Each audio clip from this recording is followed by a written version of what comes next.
Hello guys, welcome back to the channel. और आज इस वीडियो में हम करने वाले हैं सेक्शन नंबर 32 डेप्रीशिएशन। और ये जो चार्ट आपको स्क्रीन पे दिख रहा है वो चार्ट में कंप्लीट डेप्रीशिएशन के जो कॉन्सेप्ट है सारे मैंने कवर कर रखे हैं।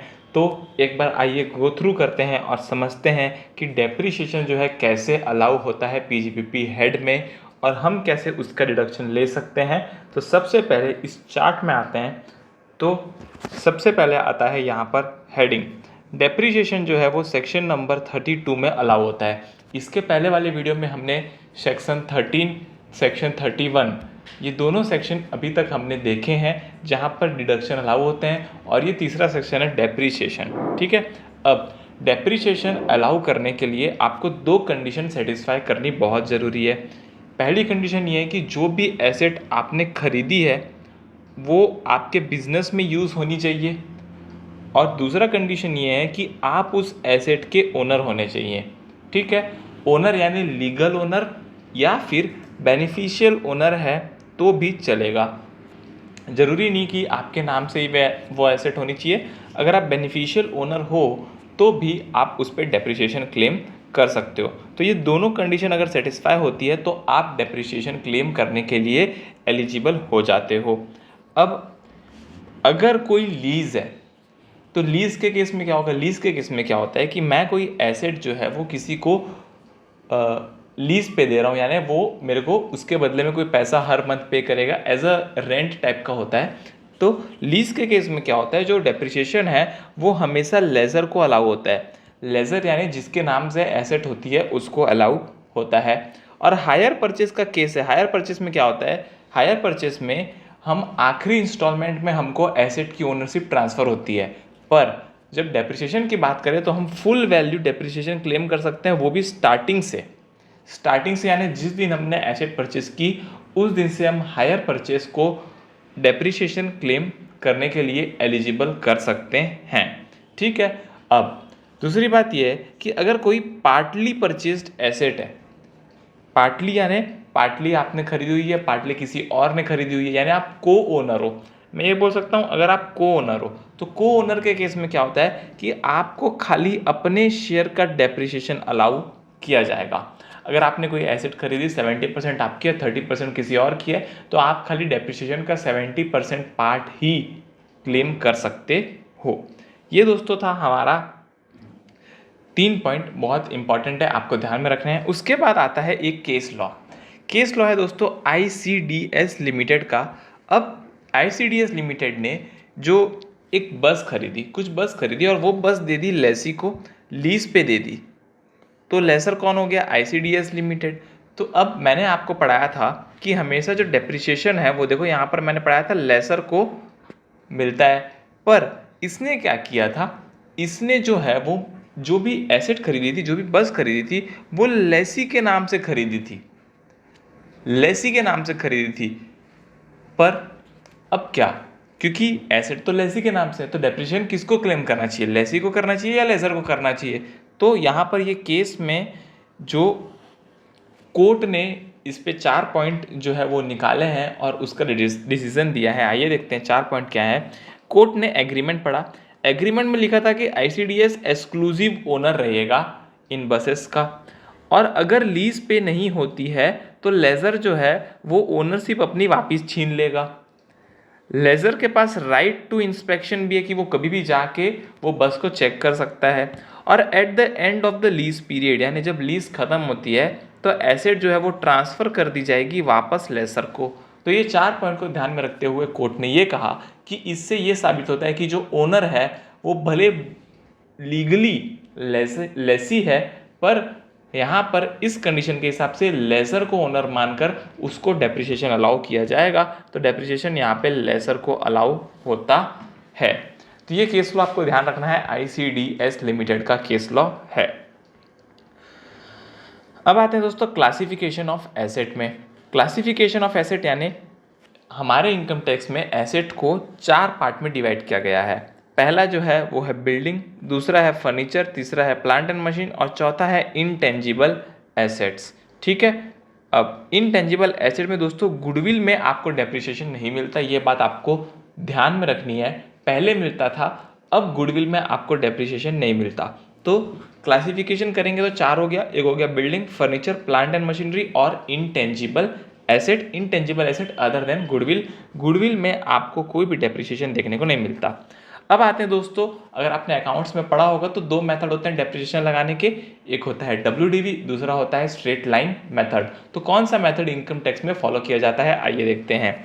तो इसको हम बोलेंगे सिस्टम ऑफ डेप्रिसिएशन। एक होता है WDV मेथड, एक होता है फिक्स्ड इंस्टॉलमेंट मेथड या फिर स्ट्रेट लाइन मेथड। ठीक है, अब हमारे इनकम टैक्स में सारे एसएससी को WDV मेथड फॉलो करना मैंडेटरी है, पहली बात।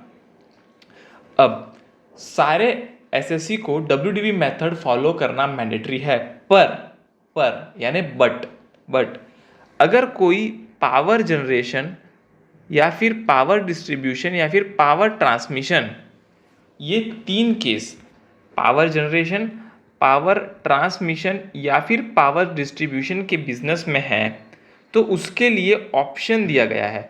क्या ऑप्शन दिया गया है? उसके लिए ये ऑप्शन दिया गया है कि वो फिक्स्ड इंस्टॉलमेंट मेथड भी चूज कर सकता है, यानी वो स्ट्रेट लाइन मेथड भी चूज कर सकता है और WDV मेथड भी चूज कर सकता है। तो दोनों में से कोई भी एक मेथड चूज करने का पावर दिया गया है, मैंडेटरी नहीं है, ऑप्शनल पावर है। बाकी लोगों को मैंडेटरी है कि WDV फॉलो करना है, पर power generation, power transmission, power distribution के केस में आपको ऑप्शन दिया गया है कि आप चाहो तो SLM स्ट्रेट लाइन मेथड भी ले सकते हो। फिर अब आते हैं WDV मेथड में दोस्तों, यहाँ पर ब्लॉक वाइज डेप्रिसिएशन चार्ज होता है। ब्लॉक वाइज यानी आपको, जैसे आप अकाउंट्स में क्या करते हो, हर एसेट का अलग अलग डेप्रिसिएशन निकालते हो, वैसा यहाँ पर नहीं होता इनकम टैक्स में। इनकम टैक्स में ब्लॉक बनता है, ब्लॉक के हिसाब से डेप्रिसिएशन अलाउ होता है। ब्लॉक कैसे बनता है? ब्लॉक में सेम क्लास की एसेट और सेम रेट की एसेट को हम ऐड कर देते हैं तो हमारा ब्लॉक बन जाता है। अब सेम क्लास यानी ये ऊपर मैंने आपको बताया था 4 क्लास होती है, building, furniture, plant and machine, intangible asset. अब मान के चलो बिल्डिंग है, तो बिल्डिंग में जो 5% वाली है वो सबको एक साथ कर देंगे। फिर बिल्डिंग में जो 10% वाली है उसको एक साथ कर देंगे। प्लांट एंड मशीन में जो 40% वाला ब्लॉक है उसको एक साथ कर देंगे। प्लांट एंड मशीन में जो 15% वाला ब्लॉक है उसको एक साथ कर देंगे। इंटेंजिबल एसेट में जो भी हमारा ब्लॉक बनता है वो सेम क्लास और सेम रेट के हिसाब से बनता है। तो ये बात आपको ध्यान में रखनी है। अगर मैं बात करूं किसी power generation, power transmission, power distribution company ने अगर SLM मेथड लिया, तो SLM मेथड में इंडिविजुअल एसेट सिस्टम अलाउड है, यानी उसको हर एसेट का अलग अलग डेप्रिसिएशन कैलकुलेट करना पड़ेगा। अब आते हैं दोस्तों, आप पूछोगे कि रेट ऑफ डेप्रिसिएशन क्या है। तो रेट ऑफ डेप्रिसिएशन मैंने सीधा सीधा आपके स्टडी मटेरियल से निकाला है, कोई भी इसमें दखल अंदाजी करने की कोशिश नहीं की है। तो आइए देखते हैं। रेट ऑफ डेप्रिसिएशन जो है वो दिया है रूल नंबर 5(1) में। सबसे पहला आता है टेंजिबल एसेट पार्ट ए, जिसके अंदर आता है बिल्डिंग। बिल्डिंग का डेप्रिसिएशन देखते हैं। अब बिल्डिंग के अंदर जो बिल्डिंग के रोड्स है, ब्रिज है, बिल्डिंग के अंदर कोई वेल है, वो सारी चीज़ें वो उसके अंदर इंक्लूड हो जाती है। ठीक है, अब बिल्डिंग जो रेसिडेंशियल पर्पस के लिए यूज़ होती है, रेसिडेंशियल पर्पस के लिए यानी एम्प्लॉय के रेसिडेंस के लिए, या फिर आपके यहाँ कोई क्लाइंट वगैरह आते हैं उनके रेसिडेंस के लिए आपने कोई बिल्डिंग रखी हुई है, तो उस पर आपको 5% का डेप्रिसिएशन अलाउ किया जाएगा। अगर बिल्डिंग जो है वो not used mainly for residential purpose है, यानी वो रेसिडेंशियल पर्पस के अलावा किसी और पर्पस में यूज़ होती है, ऐसे गोडाउन या फिर किसी भी और पर्पस के लिए यूज़ होती है, तो उसमें 10% का डेप्रिसिएशन अलाउ किया जाता है। ठीक है, फिर ब्लॉक नंबर 3 है बिल्डिंग जो है वो एक्वायर्ड किया आपने 1 सितंबर 2002 के बाद for installing the plant and machine forming part of water supply project water treatment system which is put to use for the purpose of business of providing infrastructure facilities. तो यहाँ पर आपको 40% अलाउ किया जाता है। तो आपको याद रखना है water supply project, water treatment facilities के लिए अगर कोई बिल्डिंग यूज होती है तो 40% अलाउ किया जाता है। उसके बाद अगर कोई टेम्पररी इरेक्शंस है या फिर वुडन स्ट्रक्चर है, अगर कोई वुड की बिल्डिंग है तो वुड की बिल्डिंग जल्दी डैमेज हो जाती है एज कंपेयर टू ईंटे की जो बिल्डिंग रहती है, सीमेंट की जो बिल्डिंग रहती है। तो वुड के केस में या फिर टेम्पररी के इरेक्शन के केस में 40% तक का डेप्रिसिएशन आपको अलाउ किया जाता है। ये डेप्रिसिएशन का रेट दोस्तों पर ईयर है ना। ठीक है, फिर आते हैं दूसरा, furniture and fitting. Furniture and fitting में क्या बोलता है दोस्तों, फर्नीचर एंड फिटिंग्स में इलेक्ट्रिकल फिटिंग को इंक्लूड करना है और इलेक्ट्रिकल वायरिंग, स्विचेस, सॉकेट्स और अदर फिटिंग्स, फैंस, वो सारी चीज़ें फर्नीचर के अंदर आती है और फर्नीचर में हमको मिलता है 10% का डेप्रिसिएशन। अब आते हैं दोस्तों plant and machine. Plant and machine में दोस्तों पहले ही बता दूं कि यहाँ पर आपको टी बुशेस और लाइव स्टॉक्स यानी घोड़े, हाथी, गाय, गधे, ये सब लाइव स्टॉक्स में आते हैं जो एनिमल्स की कैटेगरी होती है, तो वो प्लांट एंड मशीन के अंदर नहीं आएंगे, पहली बात। दूसरी बात, टी बुशेस वो भी प्लांट एंड मशीन के अंदर नहीं आएंगे, ठीक है। अब प्लांट एंड मशीन के अंदर आते हैं, पहला block motor car. Motor car, motor car अगर दोस्तों ली गई है बिजनेस यूज के लिए, देखो आप अंदर का मत पढ़ो, आप अगर अंदर का पढ़ोगे ना तो कंफ्यूज हो जाओगे। मैंने बाहर लिखा हुआ है motor car for business use. अगर आपने बिजनेस यूज करने के लिए कोई कार खरीदी है, बहुत बढ़िया, तो आपको 30% डेप्रिसिएशन मिलेगा। पर वो कार जो है आपकी 23 अगस्त 19 से 31 मार्च 20 के बीच में खरीदी गई हो और पुट टू यूज की गई हो। ब्लॉक नंबर 2 बोलता है कि अगर आपने मोटर कार बिजनेस यूज के लिए खरीदी है तो 15% का डेप्रिसिएशन मिलेगा बाकी सब केस में ब्लॉक नंबर 1 को छोड़ के। यानी अगर आपने 31/3/20 के बाद कार खरीदी या तो 23/8/19 के पहले कार खरीदी है तो आपको 15% का डेप्रिसिएशन मोटर कार पे अलाउ किया जाएगा। सिमिलर अगर आपने कोई बस, लॉरी, टैक्सी वगैरह खरीदी है जिसको आपने हायर पे देकर रखा हुआ है, यानी आपका बिजनेस ही उसके ऊपर बेस्ड है, तो अगर आपका बिजनेस बेस्ड है तो फिर सेम डेट है 23/8/19 से 31/3/20 तक आपको 45% मिलेगा। और अगर उसके बाद या उसके पहले आपने खरीदा है तो आपको 30% का रेट मिलेगा। तो अब मैं आपको इसको नॉर्मल कंडीशन में समझाता हूँ। नॉर्मल कंडीशन क्या है कि अगर आपने मोटर कार खरीदी तो आपको मोटर कार पे 15% डेप्रिसिएशन लगेगा। अगर आपने कोई बस, लॉरी, मोटर कार वगैरह हायर करने के लिए खरीदी, हायर देने के लिए यानी हायर पे देने के लिए आपका बिजनेस यूज पे चलता है तो आपको 30% डेप्रिसिएशन मिलेगा। पर अब ये जो 15% 30% है इसको बढ़ा दिया जाएगा अगर आपने 23/8/19 और 31/3/20 के बीच में कोई कार खरीदी, तो वहाँ पर आपको 30% का डेप्रिसिएशन अलाउड है। और वहीं आपने 23/8/19 से 31/3/20 के बीच में कोई मोटर बस वगैरह खरीदी तो वहाँ पर आपको 45% का डेप्रिसिएशन अलाउ किया जाएगा। यानी नॉर्मल केस है 15/30 और स्पेशल केस है वो है 30/45। इसके बाद आगे आते हैं दोस्तों, आगे आते हैं तो देखते हैं जो मोल्ड्स यूज़ किए जाते हैं रबर और प्लास्टिक के गुड्स में, वहाँ पर आपको 30% का डेप्रिसिएशन मिलेगा।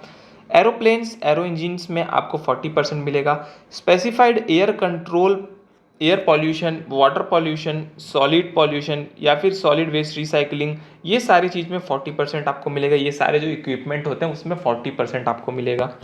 प्लांट एंड मशीनरी जो यूज़ की जाती है सेमीकंडक्टर इंडस्ट्रीज़ में, वहाँ पर आपको 30% का डेप्रिसिएशन मिलेगा। लाइफ सेविंग मेडिकल इक्विपमेंट में आपको 40% का डेप्रिसिएशन मिलेगा। Machine and plants acquired and installed water treatment system and which is put to use of the business infrastructure facility 40%, ठीक है। मशीन और प्लांट है जो कि आपने वाटर ट्रीटमेंट के लिए खरीदा तो 40% मिलेगा। कोई कंटेनर है जो ग्लास और प्लास्टिक के है जिसको हम रिफिल करके बेचते हैं तो वहाँ पर आपको 40% का डेप्रिसिएशन मिलता है। कोई एनर्जी सेविंग डिवाइसेस है तो उसको भी 40% का डेप्रिसिएशन मिलेगा। कोई रिन्यूएबल एनर्जी सेविंग डिवाइसेस है यानी कि इलेक्ट्रिक गाड़ी हो गई, इलेक्ट्रिक कार हो गई, वो सारी चीज़ें, इलेक्ट्रिक ऑपरेटेड व्हीकल्स और विंड मिल्स, यहाँ पर आपको 40% मिलेगा।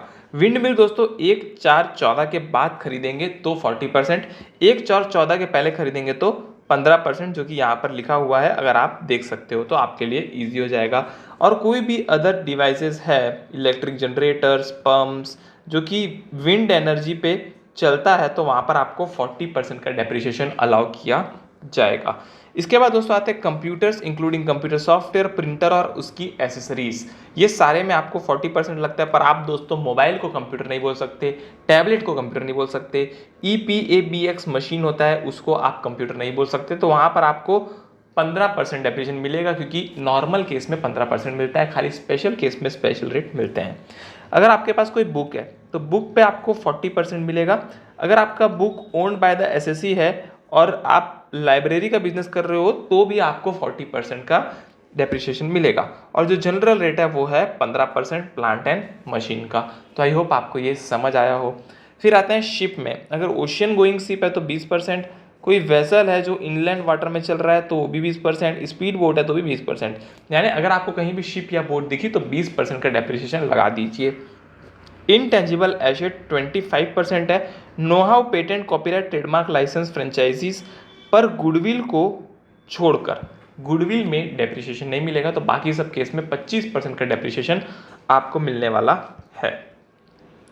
तो आई होप आपको डेप्रिसिएशन का रेट अभी तक समझ में आ गया होगा। अब हम आते हैं कि डेप्रिसिएशन क्लेम करना क्या मैंडेटरी है। जी हाँ दोस्तों, मैंडेटरी है डेप्रिसिएशन क्लेम करना, तो उसको आप ऑप्शनल नहीं कर सकते। अगर आपके पास एसेट है तो डेप्रिसिएशन क्लेम करना ही पड़ेगा। फिर कंप्यूटेशन कैसे किया जाए, कंप्यूटेशन कैसे किया जाए आइए देखते हैं। सबसे पहले आपको ओपनिंग WDV ले लेना है ब्लॉक का। जो पिछले साल का क्लोजिंग था वो इस साल का ओपनिंग हो जाएगा, और ओपनिंग में प्लस कर देना है actual cost of the asset. जो इस साल आपने एसेट खरीदी है उसका एक्चुअल कॉस्ट आपको उसके अंदर प्लस कर देना है। अब एक्चुअल कॉस्ट को प्लस करते समय आपको उसको 3 पार्ट में बाइफरकेट करना है।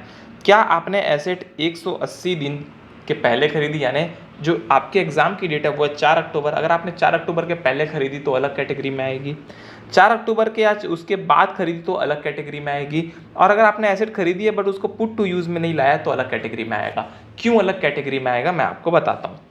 अलग कैटेगरी में इसलिए आएगा क्योंकि अगर आपने कोई एसेट 4 अक्टूबर के पहले खरीदी, यानी 180 दिन फाइनेंशियल ईयर स्टार्ट होने से पहले खरीदी है, आपने 180 दिन को खाली उतना ही यूज़ किया है, ठीक है, खाली आपने 180 दिन ही यूज़ किया, तो आपको हाफ रेट से डेप्रिसिएशन मिलेगा।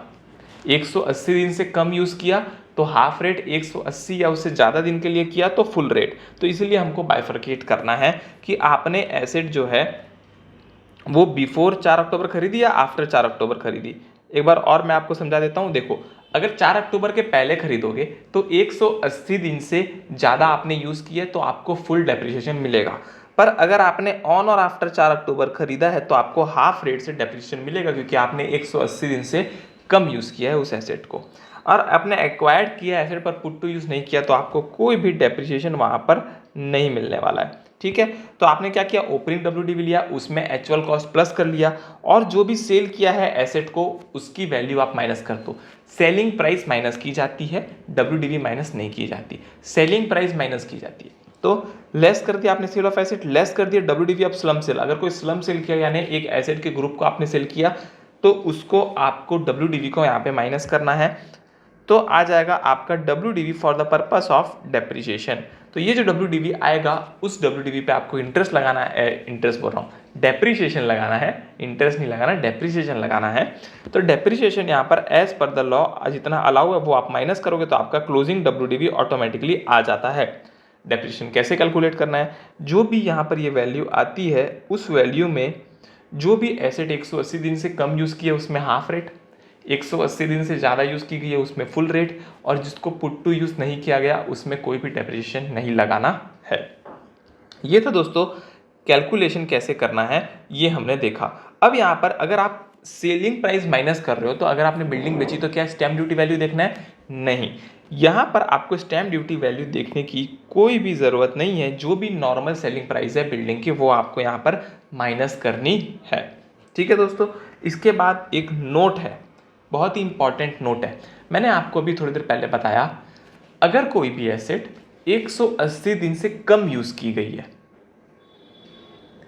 180 दिन से कम यूज़ की गई है तो उसमें हाफ डेप्रिसिएशन मिलता है, राइट। अब अगर एसेट आपने एक्वायर की करेंट ईयर में, इस साल आपने एसेट एक्वायर की और आपने पुट टू यूज़ नहीं किया, आपने पुट टू यूज़ नहीं किया और अगले साल आपने पुट टू यूज़ किया, नेक्स्ट ईयर आपने पुट टू यूज़ किया पर लेस देन 180 डेज किया तो भी आपको फुल डेप्रिसिएशन अलाउ किया जाएगा। एक बार और मैं आपको समझा देता हूँ। ये लॉ ये बोलता है कि अगर आपने करेंट ईयर में कोई एसेट खरीदी और करेंट ईयर में ही 180 दिन से कम यूज़ किया तो हाफ डेप्रिसिएशन, पर अगर आपने कोई एसेट करेंट ईयर में खरीदी और अगले साल उसको आप भले ही 180 दिन से कम यूज़ करो तो भी आपको फुल डेप्रिसिएशन वहाँ पर अलाउ किया जाएगा, ठीक है। फोर्थ आता है दोस्तों अमलगमेशन डीमर्जर। सक्सेशन के केस में क्या होता है कि सक्सेशन क्या होता है, जब आप प्रोप्राइटरशिप कंसर्न से कंपनी बनते हो या फिर कंपनी से एलएलपी या फिर आप कोई भी अपना बिजनेस का कॉन्स्टिट्यूशन अपग्रेड कर रहे हो या अमलगमेशन या डीमर्जर कर रहे हो, तो दोस्तों इस केस में डेप्रिसिएशन किसको मिलेगा? तो डेप्रिसिएशन पहले आपको नॉर्मली कैलकुलेट करना है। नॉर्मली कैलकुलेट करने के बाद उसको बाइफरकेट कर देना है between the predecessor and successor in the ratio of number of days for which the asset is use by them. अब अमलगमेशन डीमर्जर के केस में पहले ही नॉर्मल डेप्रिसिएशन कैलकुलेट करो, फिर ये देखो कि अमलगमेशन के पहले कितने दिन थे, अमलगमेशन के बाद कितने दिन थे। तो पहले वाला पहले वाले को अलग होगा, बाद वाला बाद वाले को अलग होगा, कहानी खत्म। In case of sale of asset, अगर आप एसेट बेचते हो तो क्या होगा, कैसे कैलकुलेशन की जाएगी, आइए देखते हैं। देखो दोस्तों, अगर आपने फुल ब्लॉक बेच दिया, ब्लॉक यानी सेम क्लासिफिकेशन की एसेट, सेम क्लास की एसेट प्लस सेम रेट की एसेट, अगर आपने पूरी की पूरी एसेट बेच दी, आपके पास 10 एसेट थी, आपने 10 एसेट को बेच दिया, तो क्या होगा? अब आपके पास कोई भी एसेट बची तो नहीं है। अब आपके पास कोई भी एसेट बची तो नहीं है, तो एक बात बताओ, जब आपके पास कोई भी एसेट नहीं बची तो क्या आपको डेप्रिसिएशन मिलेगा? आंसर इज नो, डेप्रिसिएशन नहीं मिलेगा। पर इस केस में आपको या तो शॉर्ट टर्म कैपिटल गेन आएगा या तो शॉर्ट टर्म कैपिटल लॉस आएगा, और आपको डेप्रिसिएशन तो बिल्कुल भी नहीं मिलेगा क्योंकि आपके पास कोई एसेट तो है ही नहीं। अब कैसे कैलकुलेट किया जाएगा? देखो, इन केस जो आपका WDV है, WDV यानी written on value, written on value है वो अभी भी बचा हुआ है after deducting the selling price, यानी सेल्स को माइनस करने के बाद आपका WDV अभी भी बचा हुआ है, अभी भी आपका WDV बचा है। तो इसका मतलब कि आपने लॉस किया क्योंकि आपके WDV से कम रेट में आपने बेच दिया एसेट को, तो उस केस में आपको शॉर्ट टर्म कैपिटल लॉस होगा। फॉर एग्जाम्पल, अगर आपका 10 एसेट का मिला के WDV था 4 लाख, आपने 10 एसेट को मिला के बेच दिया 3 लाख में, तो आपको जो 1 लाख का लॉस हुआ उसको हम बोलेंगे शॉर्ट टर्म कैपिटल लॉस। अगर दूसरी सिचुएशन, अगर आपने सारी एसेट बेच दी और आपका जो सेल वैल्यू है वो WDV से भी ज़्यादा आ रहा है, यानी WDV था आपका फॉर एग्जांपल 4 लाख और आपने सेलिंग प्राइस जो है 5 लाख में एसेट को बेच दिया, तो जो 1 लाख का प्रॉफिट होगा ना उसको हम शॉर्ट टर्म कैपिटल गेन मान लेंगे। तो एक बार और मैं आपको समझा देता हूँ, बहुत ईजी। अगर आपने पूरे ब्लॉक को बेच दिया, किसी भी एसेट के पूरे ब्लॉक को आपने बेच दिया, अब ब्लॉक को बेच दिया तो आपको ये देखना है कि क्या ब्लॉक की सेलिंग प्राइस माइनस करने के बाद, ब्लॉक की सेलिंग प्राइस माइनस करने के बाद जो भी WDV बच रही है, अगर वो WDV बच रही है पॉजिटिव में तो उसको शॉर्ट टर्म कैपिटल लॉस लेना है। पर अगर WDV बच ही नहीं रही, ऊपर से नेगेटिव चले जा रही है, तो नेगेटिव तो हो नहीं सकता ब्लॉक, तो जितना नेगेटिव वाला अमाउंट है, यानी जितना हमारा सेल ज़्यादा है WDV से, उतने पार्ट को हम ले लेंगे शॉर्ट टर्म कैपिटल गेन। ठीक है, ये था फुल ब्लॉक का सेल। अगर मैं बात करूं यहाँ पर पार्ट ब्लॉक का सेल, तो पार्ट ब्लॉक के सेल में क्या है दोस्तों, हम एक पूरा ब्लॉक नहीं बेच रहे हैं, ब्लॉक की कुछ एसेट बेच रहे हैं। Some asset are remaining, some asset are sold. कोई बात नहीं, हमारे पास एसेट तो अभी भी है, तो एसेट है। अब in case sale value is greater than WDV, sale value ज़्यादा हो रही है WDV से, यानी हमारी समझ लो हमारे पास 10 एसेट थी जिसमें से हमने 6 बेच दी और 4 बची है। 10 एसेट की WDV थी 4 लाख, 10 एसेट की WDV थी 4 लाख। अब मैंने 6 एसेट को बेच दिया, पर 6 एसेट को बेचा कितने में? 5 लाख में। 4 लाख का WDV था, बेचा 5 लाख में, तो 1 लाख का जो प्रॉफिट हुआ उसको हम बोलेंगे शॉर्ट टर्म कैपिटल गेन। तो सर जो बाकी की 4 एसेट हमारे पास अभी भी बची है, क्या उस पर डेप्रिसिएशन नहीं मिलेगा? तो आंसर इज नहीं मिलेगा। क्यों नहीं मिलेगा? क्योंकि आपके पास कोई WDV बची ही नहीं, आपकी WDV तो पूरी खत्म हो गई। 4 लाख की WDV थी, 5 लाख की सेलिंग प्राइस थी, तो 1 लाख का आपका शॉर्ट टर्म कैपिटल गेन आया, तो आपका WDV पूरा हो गया और आपको कोई भी डेप्रिसिएशन अलाउ नहीं होगा। No further depreciation will be allowed for remaining asset. और जब आप उस एसेट को बेचोगे, जब आप वो 4 एसेट जो आपके पास बची है, 10 में से 6 बेच दी, 4 बची, वो 4 को जब आप बेचने जाओगे तो जितने में भी वो बिकेंगी वो पूरा का पूरा आपका सेलिंग प्राइस को हम शॉर्ट टर्म कैपिटल गेन मान लेंगे। ठीक है, बहुत ही इजी कॉन्सेप्ट था।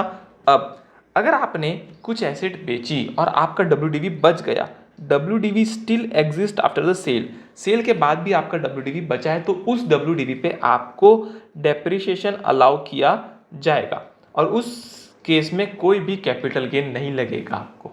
ठीक है, फॉर एग्जाम्पल अगर आपके पास 10 एसेट थी और उसकी WDV थी 4 लाख, आपने 6 एसेट बेची और 3 लाख में बेच दी, तो आपका जो 1 लाख रुपए बचा वो आपका WDV अभी भी जिंदा है और आपके पास एसेट भी है, 4 एसेट भी है, WDV भी जिंदा है, तो इस केस में आपको डेप्रिसिएशन अलाउ किया जाएगा। यानी सिंपल कॉन्सेप्ट में अगर मैं आपको बताऊं तो आप अगर ये दोनों केस को देखते हो, फुल ब्लॉक और पार्ट ब्लॉक, अगर आपके पास एसेट है पहला कंडीशन और WDV है दूसरा कंडीशन, तो आपको डेप्रिसिएशन अलाउ किया जाएगा।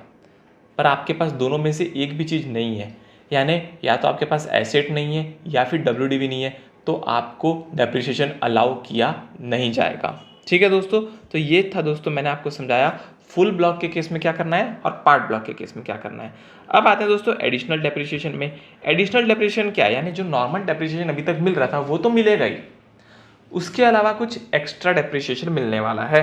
आइए देखते हैं किसको किसको मिलता है। सबको नहीं मिलता, सबको नहीं मिलता एडिशनल डेप्रिसिएशन, खाली कुछ लोगों को मिलता है। जो मैन्युफैक्चरिंग कंसर्न है उसको मिलेगा, या फिर कोई जो generation transmission distribution of power में कोई कंपनी है उसको मिलेगा एडिशनल डेप्रिसिएशन। अब मैन्युफैक्चरिंग कंसर्न में प्रिंटिंग और पब्लिशिंग वाले को इंक्लूड किया गया है, यानी प्रिंटिंग और पब्लिशिंग वाले को भी 20% का एडिशनल डेप्रिसिएशन मिलने वाला है। अब कुछ कंडीशन है, खाली नया प्लांट एंड मशीन में मिलने वाला है।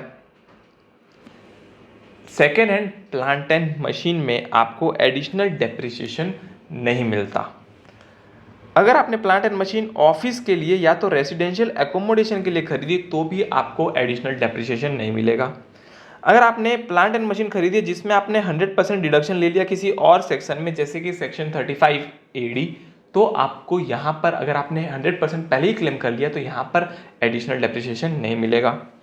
अगर आपके पास शिप, एयरक्राफ्ट या फिर कोई ट्रांसपोर्ट व्हीकल है जिसको आप बिजनेस में यूज़ कर रहे हो तो उस पर आपको एडिशनल डेप्रिसिएशन नहीं दिया जाएगा। और अगर आपके पास फोक लिफ्ट है, फोक लिफ्ट यानी जो क्रेन होता है, वो क्रेन है, तो क्रेन में आपको अलाउ किया गया है कि आप उसमें एडिशनल डेप्रिसिएशन क्लेम कर सकते हो। दोस्तों एक बार और समझा देता हूं, अगर आपका कोई मैन्युफैक्चरिंग कंसर्न है पहला, या तो generation transmission and distribution of power का कोई बिजनेस है, तो आपको एडिशनल डेप्रिसिएशन मिलेगा 20% की रेट से, नए एसेट में मिलेगा, सेकेंड हैंड एसेट में नहीं मिलेगा।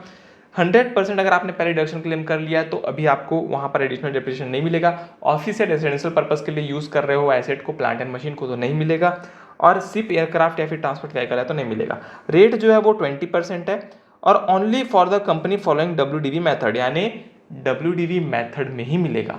अगर कोई ये जो कंपनी है आपकी generation transmission distribution SLM method use कर रही है तो SLM मेथड के केस में एडिशनल डेप्रिसिएशन नहीं दिया जाएगा। ओनली इन फर्स्ट ईयर, खाली पहले साल मिलेगा एडिशनल डेप्रिसिएशन, हर साल नहीं मिलने वाला। पहले साल जब आपने पुट टू यूज किया, अगर लेस देन 180 डेज तो 10% मिलेगा और बाकी का 10% अगले साल मिलेगा। पर अगर आपने पहले साल 180 डेज से ज़्यादा है या 180 डेज पुट टू यूज़ किया तो आपको 20% पहले ही साल में मिलेगा और अगले साल में कुछ भी नहीं मिलेगा। ठीक है, ये था दोस्तों एडिशनल डेप्रिसिएशन का कॉन्सेप्ट। अब एक सिंपल कॉन्सेप्ट एक और बचा है, हम आते हैं, छोटा सा कॉन्सेप्ट है। ये जो actual cost of the asset आपको लेनी है वो कैसे लेनी है, आइए देखते हैं। एक्चुअल कॉस्ट के अंदर क्या क्या आएगा। सबसे पहले कॉस्ट ऑफ द एसेट आएगा, उसमें ऐड कर देंगे इंस्टॉलेशन, ट्रांसपोर्टेशन, ट्रायल रन का एक्सपेंस, टेस्ट प्रोडक्शन का एक्सपेंस, टैक्सेस और ड्यूटी को तभी ऐड करना है जब ITC नहीं आपने लिया है। इंटरेस्ट ऑन लोन तब तक ऐड करना है जब तक आपने एसेट पुट टू यूज़ की है। ये सबका टोटल ऐड हो जाएगा। माइनस होगा अगर आपको कोई सब्सिडी गवर्नमेंट ने दी है, कोई ग्रांट दिया है तो वो माइनस कर देंगे। सेल ऑफ ट्रायल प्रोडक्शन अगर आपने कोई किया है तो उसको माइनस कर देंगे, और जो भी एक्चुअल वैल्यू आएगी उसको हम बोलेंगे actual cost of the asset, और उसको हम ओपनिंग WDV में ऐड कर देंगे।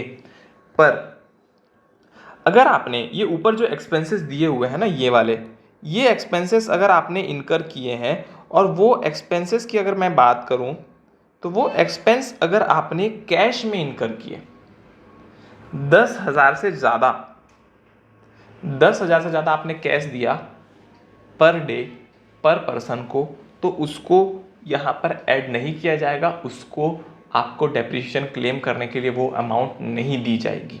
तो आपको जो भी पेमेंट करना है वो आपको चेक से करना है, डीडी से करना है, या फिर इलेक्ट्रॉनिक क्लियरिंग सिस्टम जिसमें भीम यूपीआई वगैरह आपको अवेलेबल है, तो उससे आपको पेमेंट करना है। 10,000 से ज़्यादा, 10,000 से कम का कैश दिया तो अलाउ है, 10,000 से ज़्यादा का कैश दिया तो अलाउ नहीं है। पर पर्सन पर डे का लिमिट यहाँ पर है। अब कुछ केस है जहाँ पर एक्चुअल कॉस्ट ऑफ एसेट थोड़ा सा डिफरेंट एंगल से लिया जाता है। आइए देखते हैं। अगर कोई एसेट साइंटिफिक रिसर्च में यूज़ हो रही है तो आपने सेक्शन 35 में डेप्रिसिएशन क्लेम, सेक्शन 35 में रिडक्शन क्लेम कर लिया होगा एसेट का। तो जब आप उसको नॉर्मल बिजनेस में लाओगे तो कॉस्ट ऑफ एक्विजिशन नील हो जाएगी, कोई भी डेप्रिसिएशन नहीं मिलेगा। अगर आपके पास कोई स्टॉक इन ट्रेड है, समझ लो आप एक बिल्डर हो, आपके पास एक बिल्डिंग पड़ी है, अब आप उस बिल्डिंग को अपने ऑफिस के लिए यूज़ करना चाहते हो, यानी आप उसको कन्वर्ट कर रहे हो कैपिटल एसेट में, तो उस दिन जो फेयर मार्केट वैल्यू होगी उस बिल्डिंग की वो बन जाएगी आपकी कॉस्ट ऑफ एक्विजिशन। ठीक है, fair market value on the date of conversion. या फिर अगर आपको कोई गिफ्ट विल या इनहेरिटेंस में कोई प्रॉपर्टी मिली है तो कॉस्ट ऑफ एक्विजिशन क्या आएगा, actual cost to the purchase previous owner. Previous owner का जो एक्चुअल कॉस्ट है वो माइनस कर देंगे डेप्रिसिएशन जो उसने इनकम टैक्स में क्लेम कर रखा होगा वो, तो जितना WDV बचेगा उतना ही आपका कॉस्ट ऑफ एक्विजिशन हो जाएगा। अब अगर मान के चलो मेरे दोस्त ने कोई कार खरीदी, उसको उसने बिजनेस में यूज़ ही नहीं किया, पर्सनल पर्पस के लिए यूज़ किया, तो क्या उसने डेप्रिसिएशन क्लेम किया है? नहीं किया। तो एक्चुअल कॉस्ट जो है उस कार की वो मेरी बन जाएगी कॉस्ट ऑफ एक्विजिशन, उसमें से मैं कोई भी चीज़ माइनस नहीं करने वाला हूँ। फिर अगर आपने एसेट एक्वायर की थी इंटेंशन से कि मैं हायर डेप्रिसिएशन क्लेम करूँगा, तो ये गलत बात है। तो इस केस में जो भी आपका AO JC के अप्रूवल से जो भी आपका नॉर्मल फेयर मार्केट वैल्यू आता है वो जनरली लिया जाता है, जो भी आपका वैल्यूएशन निकालेगा वो आपका कॉस्ट ऑफ एक्विजिशन बन जाएगा। रीएक्विजिशन ऑफ एसेट, अगर आपने कोई एसेट बेची, फिर उसने किसी और को बेची, उसने किसी और को बेची, फिर आपने वापस खरीद ली, तो उस केस में WDV at the time of sale, जब आपने पहली बार बेचा था तब जो WDV था आपके बुक में वो, या फिर जो आपने वापस किसी से खरीदी है वो cost which ever is lower जो है वो आपको डेप्रिसिएशन के लिए कॉस्ट ऑफ एसेट बन जाएगा। अगर आपने एसेट परचेस की और उसको लीज बैक कर दिया सेम पर्सन को, आपने एसेट खरीदी और उसको लीज बैक कर दिया सेम पर्सन को, तो जो सामने वाला जो पर्सन है उसका WDV जो है वो बन जाएगा यहाँ पर आपका कॉस्ट ऑफ एक्विजिशन। बिल्डिंग अगर आपने कोई खरीदी है, ठीक है, बिल्डिंग अगर आप बिजनेस में लेकर आए, आपके पास बिल्डिंग पड़ी थी, आप बिजनेस में लेकर आए, आप बिजनेस में यूज़ कर रहे हो, तो कॉस्ट ऑफ एक्विजिशन आपने उस बिल्डिंग को कितने में खरीदा था माइनस अभी तक का आपने उस बिल्डिंग में अगर आप डेप्रिसिएशन क्लेम कर रहे होते तो कितना डेप्रिसिएशन क्लेम कर चुके होते, वो नोशनल डेप्रिसिएशन माइनस कर देना है, जितना अमाउंट बचेगा वो बन जाएगा आपका कॉस्ट ऑफ एक्विजिशन। तो दोस्तों ये था कंप्लीट मेरा डेप्रिसिएशन। आई होप आपको ये पूरा कॉन्सेप्ट समझ आया हो। तो अगर आपको अच्छा लगा हो तो कमेंट जरूर करिए, लाइक करिए, सब्सक्राइब करिए चैनल को, और आगे जो है इसके आगे वाले पार्ट के लिए वेट करिए। आज के लिए इतना ही। जय हिंद, वंदे मातरम।